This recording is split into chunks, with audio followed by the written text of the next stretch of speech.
नमस्कार, देश न्यूज का खास कार्यक्रम रियल स्टेट की रियलिटी देख रहे हैं आप। मैं हूं आपके साथ ऋषिका गुप्ता और आज बात करेंगे पीलीभीत की।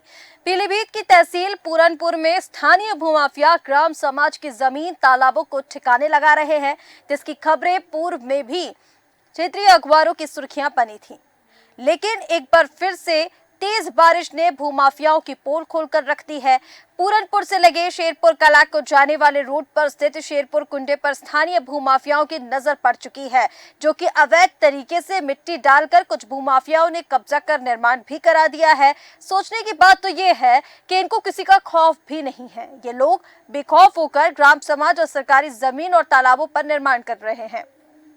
अगर समय रहते इन भूमाफियाओं पर संबंधित अधिकारियों द्वारा कोई कार्रवाई नहीं की गई तो आने वाले समय में शेरपुर वाले कुंजे का अस्तित्व ही खत्म हो जाएगा, जिसके चलते पानी का निकास होना मुश्किल हो जाएगा और जिसकी वजह से कारगिल पेट्रोल पंप के सामने बसे लोगों के घरों में पानी भी भर रहा है, क्योंकि स्थानीय भूमाफियाओं ने कुंडे को पाट कर बिल्कुल नाले में तब्दील कर दिया है, जिससे कि वजह से अधिकारियों को ध्यान देने में अब मुश्किल भी हो रही है। अधिकारी ध्यान देकर शेरपुर रोड स्थित कुंडे को अगर जल्द ही मुक्त नहीं कराएंगे तो बड़ी परेशानी का सामना स्थानीय लोगों को करना पड़ जाएगा। ये तस्वीरें आप देखिए जहां पर किस तरह से वहां पर कब्जा किया हुआ है, अवैध कब्जा करके प्लॉटिंग भी अब की जा रही है। तस्वीरों में आप साफ तौर पर देख सकते हैं, जिसकी वजह से वहां की जो क्षेत्रीय जनता है, जो स्थानीय लोग हैं, उनको अब परेशानियों का सामना करना पड़ रहा है। और चलिए, ज्यादा बातचीत के लिए खास मेहमान हमारे साथ जुड़ेंगे।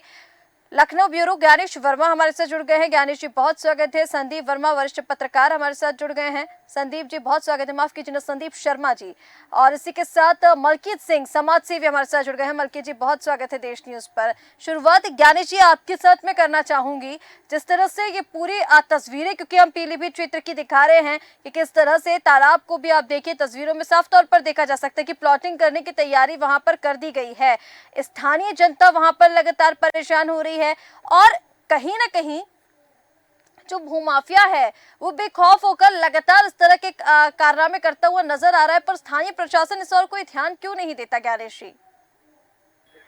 देखिए रिश्ता जी, हम लोग जो लगातार ऐसे मामले अपने देश चैनल के माध्यम से उठाते हैं, पर बता दूं कि देखिए योगी सरकार लगातार ऐसे मामलों को कहीं न कहीं अधिकारियों को सचेत भी करती है, लेकिन धरातल पर क्या है ये हम और आप देख रहे हैं और जनता देख रही है कि जो दबंग भूमाफिया है, जो जमीनों का लालची व्यक्ति होता है, जो जो बिल्डर होता है, इस तरीके से चाहे वो समाज ग्राम समाज की भूमि हो और चाहे वो तालाबों की भूमि हो, किस तरीके से मिट्टी डालकर पाट कर और जमीन अपने संरक्षण में ले लेता है, कब्जे में ले लेता है। तो कहीं न कहीं ये जो जमीन है ये सरकारी भूमि होती है, लेकिन इन लोगों का हौसला इस कदर रिश्ता जी बड़ा होता है कि उनको लगता है कि शासन प्रशासन इस पे कुछ नहीं कर पाएगा और करे भी तो क्यों करे? क्योंकि लेखपाल हो, चाहे कानून हो, चाहे तहसीलदार हो, कहीं न कहीं लोगों को मामले की जानकारी होती है, लेकिन ये मामले को संज्ञान में नहीं लेता है। अब ये पूरा मामला जो है उत्तर प्रदेश जिला पीलीभीत के पूरनपुर का बताया जा रहा है। अब आप सोचिए किस तरीके से जो है अवैध तरीके से निर्माण करा रहे हैं और जो सरकारी भूमि है, जो लोग कह रहे हैं कि पोखरों को, तालाबों को बचाइए, सरकार लगातार कह रही है, लेकिन अधिकारी के कानों तक कोई असर नहीं पड़ता है। लगातार मैं हर भाषण में, अपने संबोधन में मुख्यमंत्री योगी आदित्यनाथ आदेश देते हैं अधिकारियों को कि भाई राजस्व के अधिकारी जो है कहीं न कहीं न्याय करें और जिसकी भूमि है उसको दिलाने का काम करें। लेकिन ये जमीनों के चक्कर है, आए दिन खून खराबी होते हैं और साथ ही आप देख रहे हैं किस तरीके से जो तालाब है उसको पाट रहे हैं। अब आप सोचिए जो जो मेन आदमी है, जो मेन दबंग माफिया है, उस पर अगर कभी कोई कार्रवाई होती है तो उस पर कार्रवाई भी नहीं होती है रिश्का जी, क्योंकि उस पर कार्रवाई नहीं, क्योंकि लेखपाल भी संलिप्त रहता है उस भूमाफिया के साथ में। ठीक उनको है, कहीं न कहीं लेकिन लालच होता ज्ञानेश है जी, जिस कि तरह 2 से आप पैसे के बता रहे चक्कर हैं, में। ये जो तमाम तस्वीरें सामने आ रही हैं, आपका कहना है कि मिली भगत के चलते बेखौफ होकर जो भूमाफिया हैं वो इस तरह के कारनामों को अंजाम देते रहते हैं और प्रशासन मूक बना बैठा रहता है। लेकिन तस्वीरें बेहद दुर्भाग्यपूर्ण इसलिए भी है क्योंकि अब स्थानीय जनता इस अवैध निर्माण का कहीं ना कहीं खामियाजा उठा रही है, उनके घरों में पानी इसकी वजह से जा रहा है। हमारे साथ निजाम अली पीलीभीत संवाददाता जुड़ चुके हैं। निजाम, मैं आपके पास आ रही हूँ सीधा। इस मामले को लेकर क्या कुछ और जानकारी है? जिस तरह से अभी ज्ञानेश जी ने बताया कि कैसे ये जो पूरा प्लानिंग के साथ पूरा काम किया जाता है, अवैध निर्माण किया जाता है, अवैध कब्जे किए जाते हैं, लेकिन क्या कुछ और क्षेत्रीय जानकारी वहां से निकल कर आ रही है? आम जनता का क्या कुछ कहना है इसको लेकर?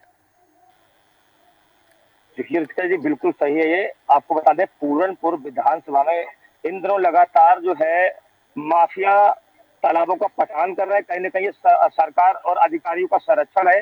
लगातार योगी सरकार का ये जो आदेश दिशा निर्देश है कि तालाब माफियाओं पर कार्रवाई की जाए, लेकिन ये पीलीभीत में ये माफिया जो है अधिकारी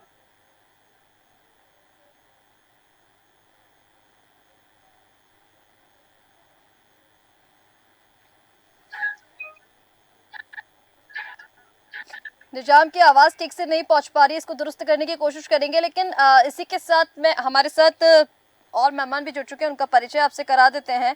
हरी बाबू पासवान किसान हैं, हमारे साथ जुड़ गए हैं। पासवान जी, बहुत स्वागत है देश न्यूज पर, और आप ही के पास आ रही हूँ, फिर बाकी दो मेहमानों के पास मैं जाऊंगी। पासवान जी, यहाँ पर जिस तरह से ये पूरा मामला निकलकर सामने आ रहा है, इसको लेकर कोई शिकायत भी की गई है क्या, और प्रशासन का इन पूरे मामले को लेकर क्या कुछ कहना है, कैसा रवैया पुलिस प्रशासन का है? क्योंकि ये जो कब्जा किया गया है, अब आम जनता इसका खामियाजा उठा रही है, उनके घरों में पानी जा रहा है, लगातार उनको परेशानियों का सामना करना पड़ रहा है। जी, सबसे पहले आपको बहुत धन्यवाद देना चाहता हूँ।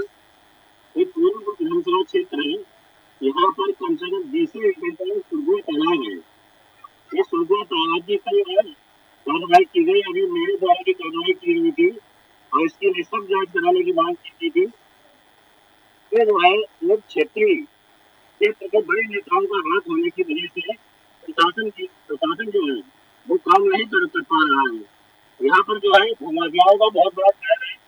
यदि तालाब पूरा रखा गया तो पूरा पानी से डूब जाएगा। इसकी कई बार शिकायत की गई, लेकिन बराबर इस पर अतिक्रमण हो रहा है।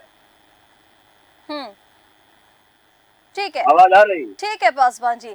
यहाँ पर लेकिन जिस तरह से आपने तमाम चीजें बताई हैं, संदीप शर्मा जी आपके पास मैं आ रही हूँ, आपकी प्रतिक्रिया इस पूरे मामले पर चाहूंगी। आखिर ऐसे लोगों को क्यों सरकार की तरफ से या फिर कोई ऐसे वरिष्ठ जो नेता है उनकी तरफ से या लेखपाल की तरफ से संरक्षण दे दिया जाता है? क्योंकि जिसकी सेवा के लिए आप काम कर रहे हैं, जनता की सेवा के लिए, इसका खामियाजा वो लगातार उठा रहे हैं, उनको परेशानी का सामना हमेशा करना पड़ रहा है। अब देखिए, जिस तरह से ये अवैध प्लॉटिंग हम देख पा रहे हैं, कहीं ना कहीं अभी तक सिर्फ अवैध प्लॉटिंग वहां पर की गई है। कल को यहाँ पर घर बनाकर जब बेचे जाएंगे या फिर प्लॉट बेचे जाएंगे तो इससे ज्यादा लोगों को परेशानियां होगी, क्योंकि वो तो अवैध कब्जे से बनी हुई है। कल को इसको लेकर कोई ऑब्जेक्शन उठा देता है या फिर कोई और तमाम चीजें सामने आ जाती है, तो फिर इसकी जिम्मेदारी कौन लेगा? देखिए रिश्ता जी, आपका बहुत बहुत धन्यवाद, आपने मुझे अपने चैनल पे बुलाया। ये कोई नया मामला नहीं है जनपद पीलीभीत में, और ये 129 विधानसभा क्षेत्र में तो एक बहुत पुराने मामले हो चुके हैं। काफी लंबे समय से यहाँ पे अवैध प्लॉटिंग है, अवैध कब्जे हैं, इनको किए जा रहे हैं, और इनको किन लोगों का संरक्षण प्राप्त है, इन माफिया लोगों को, ये तो अभी तो सरकार ही जाने, यहाँ के आला अधिकारी जान रहे होंगे। लेकिन ये विषय बड़ा है और काफी समय से बड़े बड़े अवैध कब्जे हो रहे हैं। सरकार की मंशा है, जिस तरीके से गवर्नमेंट की मंशा है कि मग्न भूमि है उसको संरक्षित करने के लिए, जल को संरक्षण देने के लिए एक सरकार इससे बहुत बड़ा बजट खर्च करती है, ताकि जल की जिसको क्या कहते हैं कि जल को संरक्षित किया जा सके, वाटर लेवल ऊंचा किया जा सके। लेकिन एक जल जिसमें जल भरा हुआ है, पानी भरा हुआ है, जलमग्न जमीन है और वो तालाब में है, उसको एक पाटा जाना एक बड़ा गंभीर विषय है। इसको यहाँ के जो स्थानीय अधिकारी हैं, कर्मचारी हैं, इन लोगों को ध्यान देना चाहिए। आखिर ये जो खनन माफिया हैं, इन लोगों के ऊपर ये जो माफिया लोग हैं अवैधकर्ता, इनको किनका संरक्षण प्राप्त है, इनके विरुद्ध कार्रवाई होनी चाहिए। एक बड़ा क्षेत्र के तालाब को पाट करके समतल कर दिया गया है, जिसकी कीमत हाईवे NH 730 के नजदीक है, और इसकी कीमत जो है अरबों रुपए में है इस समय वर्तमान में। और इन जो माफिया लोग हैं, इनको किनको संरक्षण प्राप्त है, किनका संरक्षण मिला है, ये तो यहाँ के हैं, जनपद के जिलाधिकारी हैं, इन लोगों को ध्यान देना चाहिए और इनको जो है कि खदेड़ना चाहिए। ठीक है, लेकिन जैसे कि आपने बताया कि अब किसका संरक्षण प्राप्त है या फिर किस वजह से ये कारण जो अवैध कब्जे हैं वो किए जा रहे हैं, आपको क्या लग रहा है? देखिए, ये जो तस्वीरें हैं लगातार हम आपको स्क्रीन पर दिखा भी रहे हैं कि किस तरह से तालाब को पाट करके यहाँ पर अवैध प्लॉटिंग की जा रही है, अवैध कब्जा तो कर लिया गया है, लेकिन बड़ी वजह क्या लग रही है आपको? क्या वाकई यहाँ पर सरकार प्रशासन की लापरवाही अब सामने आ रही है? देखो, यहाँ कोई ऐसा वैसा कोई आदमी हो भी नहीं सकता जो भी माफिया रहे हैं, ठीक है। तो ये दिन में पाटा गया है इसको। और ऐसा भी नहीं है कि इसमें 1-2 ट्राली मिट्टी पड़ी हो, काफी बड़ा क्षेत्र मिट्टी की खुदाई हुई होगी, उसको बाद में इसको यहाँ पे पाटा गया है। यहाँ के जो अधिकारी हैं, कर्मचारी हैं और जो भी जिले के लेवल के अधिकारी हैं, उन लोगों तक में कानों में आवाज पहुंची है, लेकिन कोई कार्रवाई करने को तैयार नहीं है। हम्म, ठीक है। मलकीत जी, यहाँ पर जैसे कि अभी संदीप जी ने बताया कि कोई एक दिन का काम तो है नहीं और कोई साधारण व्यक्ति इस तरह से अवैध कब्जा भी नहीं कर सकता। अब देखिए, ये तो साफ तौर पर नजर आ रहा है कि किन्हीं वरिष्ठ लोगों का संरक्षण प्राप्त है, इसी वजह से अवैध कब्जे किए जा रहे हैं। लेकिन अगर शासन प्रशासन इस पर शुरुआत में ही ध्यान दे दे तो आगे चल के जनता को जो रजिस्ट्री को लेकर दिक्कतें होती हैं, जो सुविधाओं को लेकर दिक्कतें होती हैं, वो कहीं ना कहीं जनता को ना हो। क्योंकि फिर अब हमने देखा जैसे कि उत्तर प्रदेश का ही एक मामला था जहां पर कॉलोनियां उजाड़ी जा रही थी क्योंकि वो अवैध जगह पर बनी हुई थी। हम पहले भी इसको चर्चा में ले चुके हैं।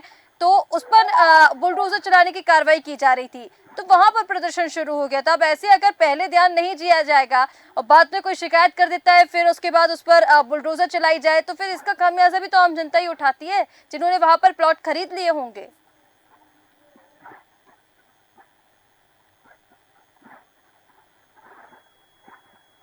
और वो बिल्कुल सही बताया है। और आपको मैं बहुत बहुत धन्यवाद करता हूँ कि आपने मुझे इस चैनल में आने का, अपनी बात रखने का मौका दिया। तो मैं ये कह रहा हूँ कि ये हमारे जो भाई हैं संदीप शर्मा जी, निजाम अली, ये कई दिनों से इस चीज़ को पेपर में भी छाप रहे हैं और बहुत बहुत बड़ा एजेंडा लेके चल रहे हैं। बट आगे क्या है कि अधिकारियों को कहीं ना कहीं से संरक्षण प्राप्त है। अब अधिकारियों को संरक्षण प्राप्त है तो वो अधिकारी जो है इस चक्कर में कोई भी कार्रवाई नहीं करते हैं। अगर कोई पत्रकार खबर छापता है या करता है तो उल्टी कार्रवाई उसी के ऊपर हो जाती है। और अवैध धंधा जो ये चल रहा है खनन का, ये बहुत दिनों से चल रहा है, एक दिन से नहीं चल रहा है और सारी पब्लिक इसे देख रही है, लेकिन किसी को कोई भी वो नहीं है। वो सारा और कुछ पत्रकार ऐसे भी हैं जिनको उनका संरक्षण प्राप्त है, तो वो उस चीज को नहीं लेते हैं। अब हमारे संदीप शर्मा जी, निजाम अली, ये लोग मेहनत करके इसमें खबर चलाते हैं, सारा कुछ करते हैं, तो एक तरीके से कहीं ना कहीं ये भी उनके टारगेट में आ जाते हैं कि भाई इनके ऊपर भी मुकदमे लिखे जाते हैं और उसके बाद मुकदमों के बाद जेल में भी भेजा जाता है। और फिर जो है काफ़ी पत्रकार जो है लड़ाई लड़नी पड़ती है उनको। तो कहीं ना कहीं सभी अधिकारियों को, सभी कुछ पत्रकार भाई भी हैं, मैं खुद पत्रकार हूँ, तो सभी भाइयों को कहीं ना कहीं पे संरक्षण प्राप्त है उन लोगों को। और कुछ ही लोग, चंद लोग ऐसे हैं जो कि निष्पक्ष पत्रकारिता अभी इस टाइम में कर रहे हैं। और निष्पक्ष पत्रकारिता करने का उन्हें नतीजा क्या मिल रहा है कि उनके ऊपर मुकदमे लिखे जा रहे हैं। तो आप बताइए कि ऐसे अगर मुकदमे लिखे जाएंगे तो कौन सा ऐसा आदमी होगा जो फिर दोबारा उनके लिए बोलेगा। और खनन फिर तो पूरा सामने ऐसे चल तो रहा है, मलकीत सबके जी, सामने। यहाँ पर मुख्यमंत्री योगी आदित्यनाथ जो भी दावे करते हैं, जो भी वादे करते हैं, मंचों जी से जी बड़ी बड़ी बातें की जाती हैं, चाहे वो डिप्टी जी सीएम हो चाहे सीएम हो, क्योंकि लगातार उनकी तरफ से ये जी कहा जाता है कि भ्रष्टाचार नहीं चलेगा, जीरो टॉलरेंस की नीति पर काम होगा, जो जी भूमाफिया जी है उन पर शिकंजा कसा जाएगा। फिर ये तो सारे दावे वादे, इनकी पोल खुलती नजर आ रही है अगर ऐसी तस्वीरें सामने आ रही हैं तो। योगी आदित्यनाथ जी वो अपनी तरफ से बिल्कुल सही काम कर रहे हैं। उनका काम क्या है? अधिकारियों को निर्देशित करना। अब अधिकारी निर्देशित होने के बाद जब वहां पे जो संरक्षण प्राप्त होता है उनको, वो लोग जब बीच में लिप्त हो जाते हैं तो अधिकारी भी कहीं ना कहीं, अधिकारी के भी हाथ बंध जाते हैं। वो भी ये सोचता है कि भाई मैं इस चक्कर में किसी से बुराई क्यों लूं, अब किसी ना किसी को तो आवाज उठानी पड़ेगी। तो लेकिन हम लोग मलकीत जी, लगातार जब आवाज उठा रहे। योजनाओं की घोषणा कर दी जाती है, इस तरह के कोई आदेश दिए जाते हैं, तो उसकी मॉनिटरिंग करना भी तो जरूरी है ना, जो कहीं ना कहीं सरकारों में नहीं होती है और इसी वजह से लापरवाही होती है। ऐसे अगर अधिकारियों उसके की बारे मॉनिटरिंग की जाए कि कहाँ गड़बड़ी हो रही है, कहाँ भ्रष्टाचार हो रहा है, उन अधिकारियों को हटाया जाए, तो सिस्टम भी सुधरेगा और आम जनता को इसका लाभ भी मिलेगा। जी, मैं बताना चाहूंगा, जैसे योगी आदित्यनाथ जी अभी कुछ दिन पहले हमारे पीलीभीत जिले में आए थे। आने के बाद उस समय बाढ़ का निरीक्षण करने आए थे। उससे पहले भी योगी आदित्यनाथ जी इस जिले में आ चुके हैं। तो ये लोग क्या करते हैं कि जहाँ पे थोड़ा बहुत मतलब इन्होंने काम किया होता है, जैसे दिखाने के लिए, जैसे कहते हैं ना कि हाथी के दांत खाने के और दिखाने के और, तो इनका वो हिसाब है। जहाँ पे इन्होंने मतलब 100% में से 10% काम किया होता है, वहीं पे मुख्यमंत्री जी को ले जाके और उनको वो जगह दिखा दी जाती है जहाँ पे खनन हो रहा है, जहाँ पे माफिया अपना जो है खनन कर रहा है, जहाँ पे माफिया कब्जा कर रहा है और भोले भाले लोगों को फंसाकर उनको प्लाट खरीदवा रहा है। और उसके बाद जब वो भोले भाले लोग फंस जाते हैं तो वो कहीं भी दफ्तरों, डीएम और एसडीएम और एसपी के दफ्तरों के चक्कर काटते रहते हैं। उनको कोई भी जो है सही से बात करने वाला नहीं मिलता है। अगर वो पत्रकारों के पास भी आते हैं तो पत्रकार भी कोई सही सलामत अगर मिलेगा तो वही उनका जो है आगे खबर छाप सकता है। पत्रकार का काम होता है खबर छापना, एक्शन लेना काम होता है सरकार ठीक का। है। अब जब एक्शन सरकार ले नहीं रही है तो पत्रकार बेचारा करे तो क्या क्या ठीक करे। है मलकी जी, ठीक है। जी। यहाँ पर ज्ञानेश जी जी, देखिए जी। समस्या अब और भी ज्यादा गंभीर हो गई है। जिस तरह से अभी तमाम यहाँ पर बताया, वरिष्ठ पत्रकार है, समाज सेवी हमारे साथ है, हमारे संवाददाता जिस तरह से बता रहे हैं, पासवान जी ने जैसा कहा, देखिए अवैध कब्जे तो हो रहे हैं, सभी की निगरानी में ये अवैध कब्जे हैं, चाहे वो शासन हो प्रशासन हो। अगर उसके बाद भी कार्रवाई नहीं हो रही है तो ये कह दे कि फिर शासन के लोगों का ही संरक्षण मिल जाता है। और अगर जैसे कि अभी मलकी जी ने कहा कि मुख्यमंत्री अपने स्तर से अच्छा काम कर रहे हैं, बिल्कुल अच्छी बात है, वो अच्छा काम कर रहे हैं, तमाम ऐसे लोगों पर शिकंजा कसने का काम भी किया जा रहा है, लेकिन जो भ्रष्ट अधिकारी हैं कहीं ना कहीं उन पर काम करना भी जरूरी है। जो सिस्टम में गलत लोग बैठे हुए हैं उन्हीं की वजह से ये जो पूरी चीजें धरातल पर निकलकर सामने आती हैं। आपने मुझसे सवाल पूछा या ज्ञानेश जी आपसे सवाल है। जी रिश्ता जी बता दूं, देखिए जिस तरीके से बता दूं कि जमीनों को बचाने के लिए मुख्यमंत्री योगी आदित्यनाथ ने एक जैम पोर्टल का उन्होंने एक शुरुआत की कि सीएम पोर्टल के माध्यम से कोई भी आम व्यक्ति अपनी आवाज को उठा सकता। अब आप सोचिए कि अगर कोई तालाब ये सरकारी कब्जा हो जा रहा है और कोई आम व्यक्ति अगर शिकायत करता है तो लेखपाल उस पर बिना किसी लिखित एफिडेविट के या बिना किसी बयान के वो खाना पूर्ति करके और बोल देता है कि जो आरोप लगाएंगे ये गलत है। तो कहीं न कहीं देखिए सीएम योगी लगातार जनता दर्शन करते हैं और सीएम होने के बावजूद, लेकिन अधिकारियों के पास इतना टाइम नहीं रहता है कि वो आम व्यक्ति से मिल सकें। वो घंटों जो पीड़ित व्यक्ति होता है वो दरवाजे के बाहर खड़ा रहता है और साहब मीटिंग में, साहब आए नहीं, साहब कहीं बाहर गए हैं, तो ये लगातार चलता रहता है। जबकि अगर मामले को संज्ञान में रिश्ता जी ले लिया जाए तो सच का सच और दूध का दूध और पानी का पानी क्लियर हो जाए। लेकिन कहीं न कहीं देखिए उन अधिकारियों को लगता है कि राजधानी लखनऊ काफी दूर है और वहां तक ये आम व्यक्ति की आवाज नहीं पहुंचेगी, जिसकी वजह से पूरा ये सिस्टम जो है चलता रहता है। आप सोचिए सरकारी भूमि पूरा कागजों में नक्शों में दर्ज होता है, लेखपाल चाहे तो वो 2 दिन में 10 दिन में क्लियर कर सकता है कि भूमि ये सरकारी भूमि है या कोई प्राइवेट जो दबंग भूमाफिया है जो कब्जा कर रहा है वो उसको सलाखों के लोभ में ये लोग भी उसके उसके तरफ हो जाते हैं। जो आम व्यक्ति होता है उसके पास इतनी ताकत नहीं होती, इतना पैसा नहीं होता है। तो सीएम पोर्टल पर भी बड़ा खेल खेला जाता है रिश्का जी कि उस पर भी आनन फानन में फर्जी रिपोर्ट लगा दी जाती है और उसको बंद कर दिया जाता है कि इसका निस्तारण हो गया। मैं आपको बता दूं कि जब मैं अधिकारियों के पास बैठता हूं तो अधिकारी भी दबी जुबान में कहते हैं कि यार बहुत सारी शिकायतें आ रही है, उसको बंद करो फटाफट, क्योंकि उसको जवाब देना है तो उसको बंद करना है, बयान नहीं लेना है किसने शिकायत किया है, किसने उसका निस्तारण हुआ नहीं, न्याय मिला नहीं मिला, उससे उनको नहीं मतलब। वो साहब हैं, वो अधिकारी हैं, एसडीएम है, डीएम है, एडीएम है, उनको बस ये ऑनलाइन नहीं दिखना चाहिए। नहीं सीएम साहब के मामले में अगर संज्ञान लेंगे तो फिर उस पर हम पे कार्रवाई होगी। तो वो अपने आप को सेव करते हैं और ना कि उस जमीन को सेव करते हैं। अगर वो चाह जाए, प्रशासनिक अधिकारी चाह जाए रिश्ता जी, तो किसकी इतनी ताकत है कि सरकारी भूमि पर एक भी पैर रख सकता है। लेकिन कहीं न कहीं बताया ये सब लापरवाही है, सब अधिकारियों की मिलीभगत है जिसकी बिल्कुल वजह ठीक कह रहे से हैं बल ज्ञानेश फूल जी, रहा है। लापरवाही निकलकर सामने आ रही है, अधिकारियों की मिलीभगत सामने आ रही है। लेकिन सवाल यही है कि उन अधिकारियों की मिलीभगत के चलते, उनके भ्रष्टाचार के चलते जो स्थानीय लोग हैं वो परेशानियां उठा रहे हैं। निजाम देखिए जो समस्या सामने आ रही है क्षेत्र की, बेहद गंभीर ये समस्या है, पर अभी इसको लेकर अभी कोई शिकायत वगैरह की गई है या फिर स्थानीय लोगों का क्या कुछ कहना है, वर्तमान में प्रशासन का क्या रवैया है? क्या वाकई जिस तरह से अवैध कब्जा किया गया उसको हटाने के लिए कुछ किया जाएगा या अवैध निर्माण को हटाने के लिए कुछ बुलडोजर की कार्रवाई, ऐसा कुछ देखने को मिलने वाला है भविष्य में?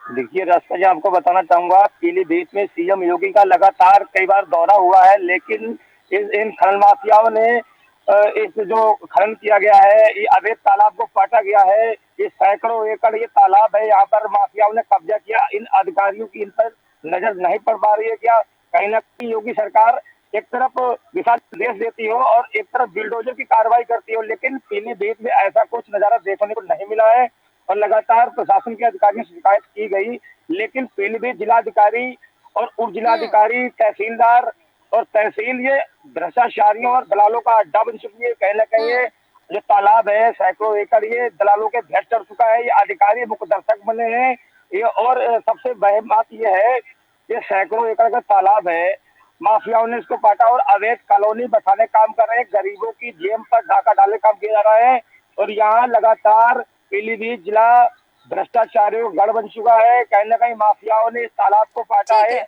और अब तक इन माफियाओं पर योगी सरकार का कोई बुलडोजर नहीं चला है। कहीं ना कहीं अधिकारियों के संरक्षण और कार्यशैली लेकर ये सवाल खड़ा हो रहा है। ये बिल्कुल बड़ी ठीक बात कह है रहे हैं आप पीलीभीत अब निजाम। तक। यहाँ पर कहीं ना कहीं संरक्षण तो प्राप्त होता हुआ नजर आ रहा है, लेकिन ये संरक्षण किसका है? क्यों इन भूमाफियाओं को बचाया जा रहा है और क्यों आम जनता की गुहार नहीं सुनी जा रही है? ये बड़ा सवाल यहाँ पर खड़ा होता है, क्योंकि लगातार भूमाफिया वहां पर आतंक फैलाते नजर आ रहे हैं।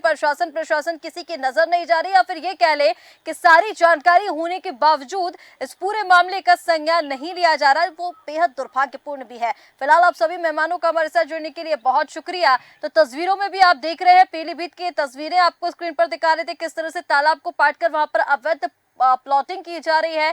शासन प्रशासन का लेकिन इस और कोई ध्यान नहीं है।